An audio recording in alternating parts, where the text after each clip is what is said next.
اگر گل بازید یا میخواید برای اولین بار تستش بکنید، بد نیستش که بدونید چه آثاری روی سلامت دندونا و دهان داره. من توی این ویدیو به چند موردش اشاره میکنم.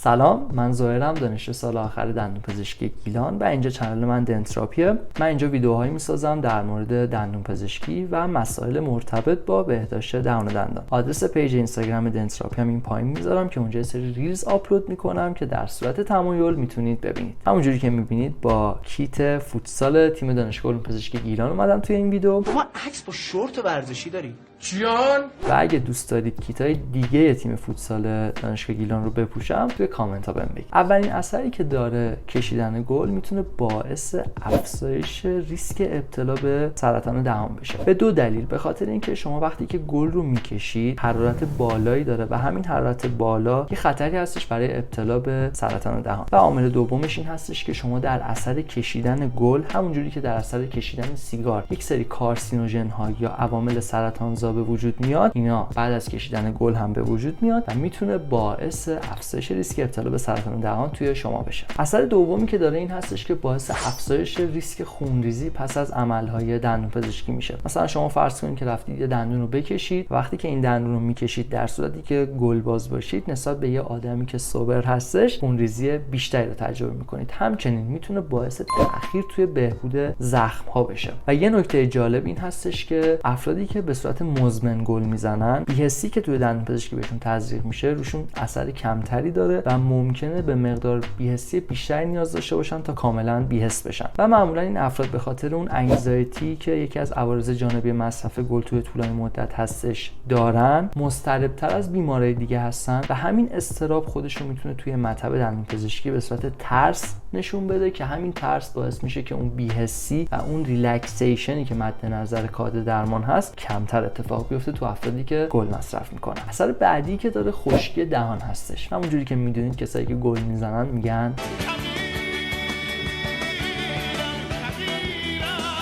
خب وقتی که یه آدمی کبیر میشه یا رطوبت دهانش کاهش پیدا میکنه، این محیط مناسب هستش برای باکتری ها برای عمل پوسیدگی زایی و همچنین افزایش ریسک ابتلا به بیماری های لثه‌ای. من قبلا یه ویدیو راجع به استیج های مختلف بیماری های لثه‌ای ریکورد کردم که این بالا میذارم، میتونید ببینیدش. اثر چهارمی که میذاره باعث ایجاد یک سری لکه ها روی دندون ها میشه، مخصوصا تو سطوح پشتی دندون های جلویی فک بالا که این لکه ها معمولا به رنگ مشکی و سبز هستن. تا اینجای ویدیو چطور بود؟ مفید بود؟ اگر همینطوری بوده لطفاً لایک و سابسکرایب کنید. برای اطلاع از آپلودهای بعدی میتونید زنگوله رو کلیک بکنید و اگه نظری دارید لطفاً توی کامنت ها بهم بگید. یکی دیگه از آثاری که میذاره این هستش که خب افرادی که گل مصرف میکنن کره میکنن. چرا؟ چون گل محرکه و از آدم انرژی میگیره و خب این انرژی نیازه که جایگزین بشه. حالا معمولا کسایی که کره میکنن دنبال یه کره آماده هستن و یه چیزی که بتونه سیرشون بکنه که معمولا کربوهیدرات‌های شکری خیلی استفاده میشه، مثل کیک و کلوچه و امثال اینا. مهشید سوهان عسلی، این